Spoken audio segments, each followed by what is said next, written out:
बातम्या पाहूया सविस्तररित्या। बातमी सोमनाथ सूर्यवंशी यांच्या संदर्भात आहे। सोमनाथ सूर्यवंशी यांचा मृत्यू हा पोलीस मारहाणीतच झाला असल्याचा न्यायदंडाधिकाऱ्यांच्या अहवालामध्ये म्हटलेला आहे। न्यायदंडाधिकाऱ्यांच्या अहवालामध्ये पोलिसांवर ठपका ठेवण्यात आलेला आहे। गोपनीय अहवाल मानवाधिकार आयोगासमोर सादर करण्यात आलेला आहे। त्यामुळे आतापर्यंत पोलीस हे म्हणत होते की त्याचा श्वासोच्छवासामुळे मृत्यू झालेला आहे।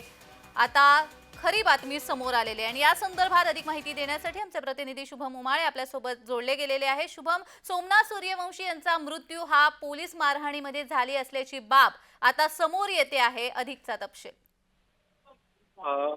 जान्हवी, आपण बघू शकतो धक्कादायक बातमी जी आहे ती समोर येत आहे की सूर्यवंशींचा मृत्यू जो आहे तो मारहाणीतच झालेला आहे।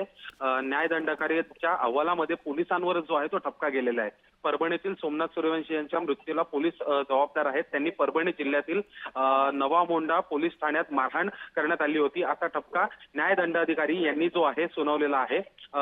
451 पानी गोपनीय अहवाल जो आहे तो राज्य मानव अधिकार आयोगासमोर दाखल करण्यात आला होता आणि त्यामधनं ही बाब जी आहे ती नेमकी आता समोर आलेली आहे।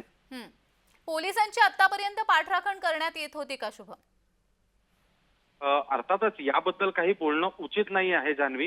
वेळेनुसार सगळ्या गोष्टी समोर येतील। जी, अगदी धन्यवाद शुभम दिलेल्या सविस्तर माहितीसाठी।